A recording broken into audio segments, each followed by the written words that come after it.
자, 여러분, 지금부터 한자 정리를 시작하도록 하겠습니다. 자, 첫 번째, 우리가 상형지사 회의 형성의 원리에 대해서 배웠는데요. 그건 먼저 보도록 하겠습니다. 자, 한자가 만들어진 원리는 크게 4가지로 구분해 볼 수가 있습니다. 자, 첫 번째, 상형의 원리. 자, 이 상형의 원리는 사물의 모양을 본떠서 만든 글자로 날일자와 달월자 이런 것들이 상형의 원리로 만들어졌습니다. 두 번째, 지사의 원리는 윗상, 아래하처럼 위치를 나타내거나 한일, 두이처럼 숫자의 개념을 나타내는 것들이 지사의 원리라고 볼 수 있습니다. 그 다음에 우리가 쓰는 한자 중에서 가장 많은 부분을 차지하는 게 바로 이 회의와 형성의 원리인데요. 회의와 형성은 이미 만들어진 글자들을 결합해서 만드는 원리입니다. 회의와 형성의 차이점은 회의의 글자는 뜻과 뜻끼리 결합을 해서 새로운 뜻과 새로운 음을 만들고, 형성의 원리로 만들어진 글자들은 음을 가지고 있는 글자와 결합을 했기 때문에 음을 나타내는 부분이 있습니다. 자, 자세하게 선생님과 함께 볼게요. 자, 첫 번째. 자, 조로자 같은 경우에는 2개의 글자가 만났죠. 여자 여자와 아들 자자가 만났습니다. 그래서 이 2 글자 중에는 음을 나타내는 부분이 없고 각각의 글자가 결합을 해서 조로자라는 글자, 이 호라는 음을 가진 글자를 만들었죠. 그 다음에 숲을 임자 같은 경우에는 나무목이 2개가 결합해서 나무가 많다라는 의미의 숲이라는 의미의 한자를 만들었습니다. 자, 그 다음에 이 글자 같은 경우에는 자, 손을 나타내는 이 손숫자가 붓으로 간 제방병과 정자가 만나서 7 타자를 만들었죠. 그래서 우리가 야구에서 타자라고 할 때 이 7 타자를 씁니다. 그 다음 형성 같은 경우에는 음을 나타내는 부분이 있다고 했는데요.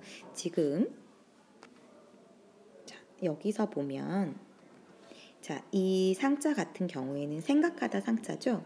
얘는 2개의 글자 결합을 했습니다. 서로상과 마음심. 그래서 얘는 생각하다 상자가 됐는데요. 이 서로상에서 상이라는 음이 왔기 때문에 얘는 형성의 원리로 볼 수 있습니다.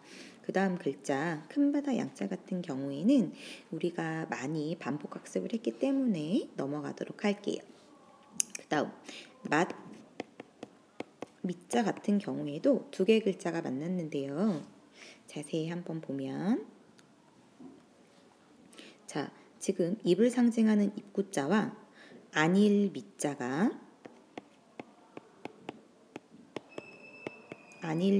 만나서 맛을 나타내는 맛밑자가 됐죠. 그래서 얘도 이 미라는 음이 여기서 이렇게 왔기 때문에 얘도 형성의 원리로 만들어졌다고 볼 수 있습니다. 자, 그 다음 상대적인 의미를 나타내는 한자를 한번 보도록 할게요. 자, 우리가 학습지에 보면 상대 의미의 한자가 굉장히 많이 있는 걸 볼 수 있는데요. 자, 차근차근 한번 봅시다. 자, 이 글자는 안을 상징하는 안내자죠. 이와 반대되는 글자를 한번 찾아볼까요? 그렇죠. 바깥, 외자입니다. 얘네 둘은 밖과 안을 나타내는 글자죠. 그 다음에 자, 근본을 나타내는 근본 본자에 반대되는 한자도 있죠. 네, 끝, 말자입니다. 그래서 근본과 끝을 나타내는 한자가 상대 의미라고 볼 수 있죠. 그 다음에 열 개자와 닫을 패자인데요.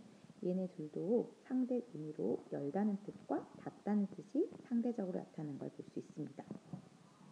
자, 길다는 의미의 한자 있는데요. 얘와 상대 의미는 어떤 뜻을 가지고 있어야 될까요? 그렇죠.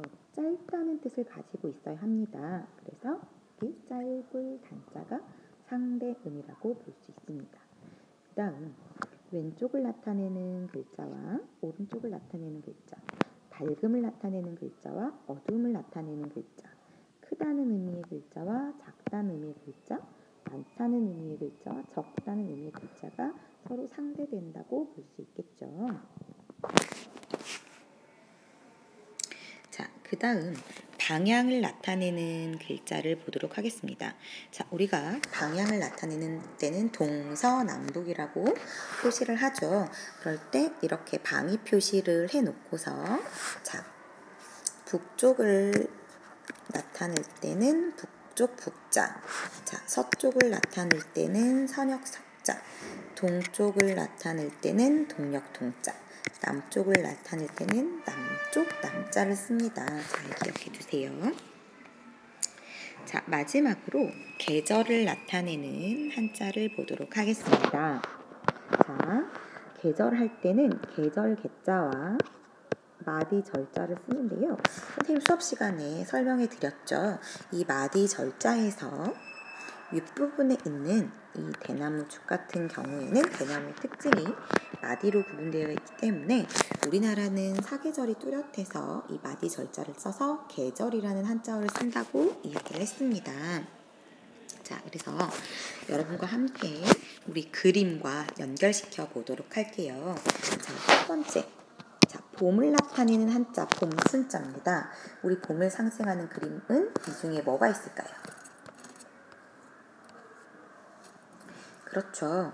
봄을 나타내는 그림은 여기 이 개나리와 봄과 연결시킬 수 있겠죠.